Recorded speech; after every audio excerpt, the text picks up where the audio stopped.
Praise the Lord. தேவனுடைய பரிசுத்த நாமத்திற்கு ஸ்தோத்திரம் உண்டாவதாக.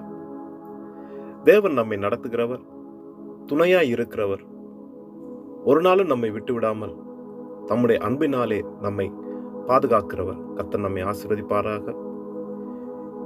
இந்த காலை நேரத்திலும் கர்த்தர் நம்மை பாதுகாப்பார் என்ற தலைப்பில் 1 சாமுவேல் புஸ்தகம் 23ஆம் அதிகாரத்தில் 14வது வசனத்திலே நான் வாசிக்கிறேன்.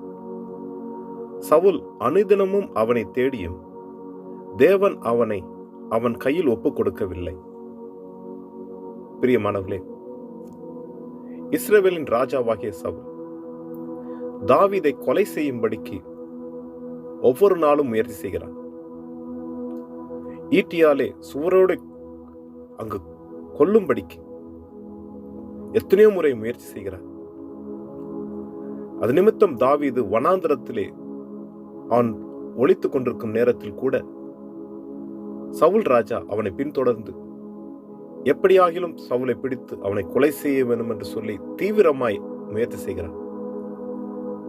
ஆனாலும் வனாந்தரத்திலே கூட கர்த்தர் தாவீதோட கூட இருந்து சவுல் அவனை பிடிக்காதபடிக்கு சவுலுடைய கண்களுக்கு மறைத்து தாவீதை அங்கு தப்ப வைக்கிறார்.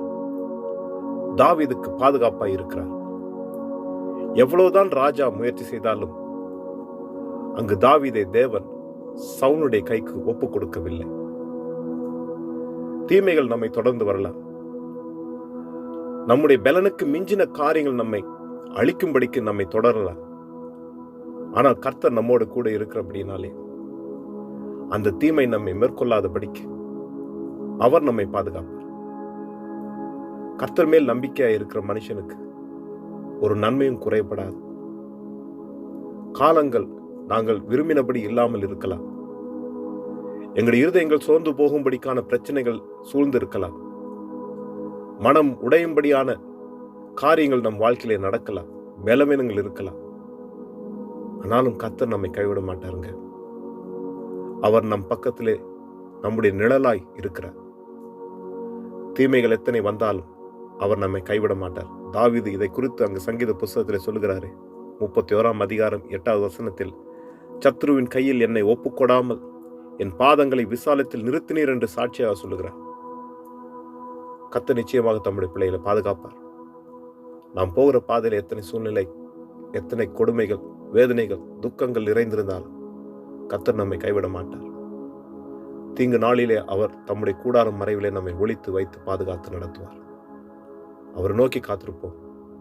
அவரே நமக்கு பாதுகாப்பு. ஜெபம் செய்வோம். இரக்கமுள்ள நல்ல தகப்பனே, இந்த நல்ல நாளுக்காய் மக்கள் நன்றி செலுத்துகிறேன். தேவரீர், உம்முடைய வார்த்தைகளுக்காக நன்றி.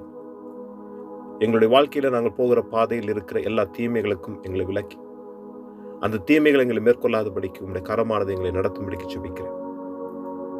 ஆண்டவரை, பகைஞர் கையில் எங்களை ஒப்புக்கொடாமலும் தீங்கு எங்களை மேற்கொள்ளாமலும் எங்களுக்கு விரோதமாய் உருவாக்கப்பட்டிருக்கிற எந்த ஆயுதமும் எங்களுக்கு விரோதமாக வாய்க்காமல் போகும்படிக்கும் தேவரீ நீர் எங்கள் பட்சத்திலிருந்து துணையாயிருந்து எங்களை பாதுகாத்து நடத்தும்படிக்கு ஜெபிக்கிறேன். நல்ல ஆண்டவர், நீர் எங்களை நடத்துவீராக, ஆசீர்வதிப்பீராக. இயேசு கிறிஸ்து நாமத்தை ஜெபிக்கிறேன் நல்ல தகப்பனே. ஆமென், ஆமென். கர்த்தர் தாமே நம் அனைவரையும் நிறைவாய் ஆசீர்வதிப்பாராக. ஆமென்.